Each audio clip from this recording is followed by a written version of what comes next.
ഒരു business develop ചെയ്യാൻ ആഗ്രഹിക്കുന്ന ആൾക്കാരാണ് നിങ്ങളെങ്കിൽ നിങ്ങൾക്ക് 4 രീതിയിൽ നിങ്ങളുടെ ബിസിനസ് ഡെവലപ്പ് ചെയ്യാം. ഏറ്റവും ആദ്യത്തെ രീതി എന്ന് പറയുന്നത് മാർക്കറ്റ് പെനിട്രേഷൻ ആണ്. അതായത് നിലവിലുള്ള മാർക്കറ്റിൽ തന്നെ കുറച്ചും കൂടി ഡെപ്തിലായിട്ട് നിങ്ങൾക്ക് പോകാൻ പറ്റും. അതായത് ഒരു എക്സാമ്പിൾ, നിങ്ങൾ കേരളത്തിലാണ് നിങ്ങൾ ടിവി വിൽക്കുന്നതെങ്കിൽ, നിങ്ങളിപ്പോൾ 1000 ടിവി വിൽക്കുന്നെങ്കിൽ നിങ്ങൾക്ക് കേരളത്തിൽ തന്നെ കുറച്ചും കൂടി ഫോക്കസ് ചെയ്ത് നിങ്ങൾക്ക് 2000 മാറ്റാം. നിങ്ങൾക്ക് ഏറ്റവും വലിയ അഡ്വാൻറ്റേജ് എന്താണെന്ന് വെച്ച് കഴിഞ്ഞാൽ, നിങ്ങൾക്ക് അറിയാവുന്ന ഒരു മാർക്കറ്റാണ്, നിങ്ങൾക്ക് കുറച്ചും കൂടി ഡെപ്തിലോട്ട് നിങ്ങൾക്ക് ആ മാർക്കറ്റിൽ പോകാൻ പറ്റും. ഇതിനാണ് മാർക്കറ്റ് പെനിട്രേഷൻ എന്ന് പറയുന്നത്. രണ്ടാമത്തെ രീതി എന്ന് പറയുന്നത് പ്രൊഡക്റ്റ് ഡെവലപ്മെന്റ് ആണ്. അതായത് നിങ്ങൾക്ക് ആ സെയിം മാർക്കറ്റിൽ തന്നെ നിങ്ങൾക്ക് വേണമെങ്കിൽ നിങ്ങൾക്ക് പുതിയ പ്രൊഡക്റ്റ് കൊണ്ടുവരാം. ഓൾറെഡി നിങ്ങൾക്ക് എക്സിസ്റ്റിംഗ് കസ്റ്റമർ ഉള്ളതുകൊണ്ട് തന്നെ നിങ്ങൾ പുതിയ പ്രൊഡക്റ്റ് വന്നാലും നിങ്ങൾക്ക് ആ കസ്റ്റമറിലേക്ക് റീച്ച് ചെയ്യാൻ കുറച്ചും കൂടി എളുപ്പമായിരിക്കും. മൂന്നാമത്തെ രീതി എന്ന് പറയുന്നത് മാർക്കറ്റ് ഡെവലപ്മെന്റ് ആണ്. അതായത് നിങ്ങളിപ്പോൾ കേരളത്തിലാണ് ബിസിനസ് ചെയ്യണമെങ്കിൽ നിങ്ങൾക്ക് വേണമെങ്കിൽ തമിഴ്നാട്ടിലേക്ക് പോവാം, കർണാടകയിലോട്ട് പോവാം, നിങ്ങൾക്ക് വേണമെങ്കിൽ സൗത്ത് ഇന്ത്യയിലേക്ക് കൂടുതൽ സ്ഥലങ്ങളിലേക്ക് പോവാം.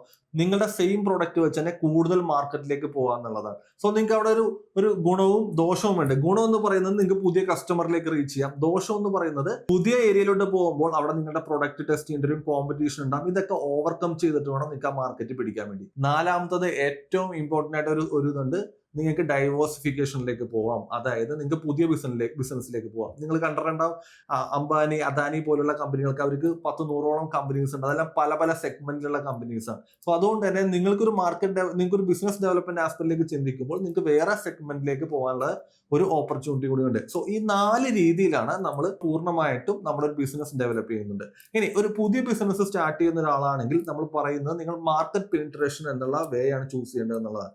ഇനി നിങ്ങൾക്ക് ഒരു ഗ്രോത്ത് ഫേസിലുള്ള ആളാണെങ്കിൽ നമ്മൾ സജസ്റ്റ് ചെയ്യുന്നത് എപ്പോഴും നിങ്ങൾ പ്രൊഡക്റ്റ് ഡെവലപ്പ് ചെയ്യണം, അല്ലെങ്കിൽ പുതിയ മാർക്കറ്റിലേക്ക് ഫോക്കസ് ചെയ്യണം എന്നുള്ളതാണ്. നിങ്ങളൊരു എസ്റ്റാബ്ലിഷ്ഡ് ബിസിനസ് ഓണർ ആണെങ്കിൽ നിങ്ങൾക്ക് ഫോക്കസ് ചെയ്യാൻ പറ്റുന്ന ഒരു ഡൈവേഴ്സിഫിക്കേഷൻ ആണ്. സോ നിങ്ങൾ ഏത് സ്റ്റേജിലാണ് നിൽക്കുന്നത് അതിനനുസരിച്ചിട്ട് വേണം ഈ 4 രീതിയിൽ ഏത് രീതിയാണ് വേണ്ടതെന്ന് നിങ്ങൾ ചൂസ് ചെയ്യാൻ.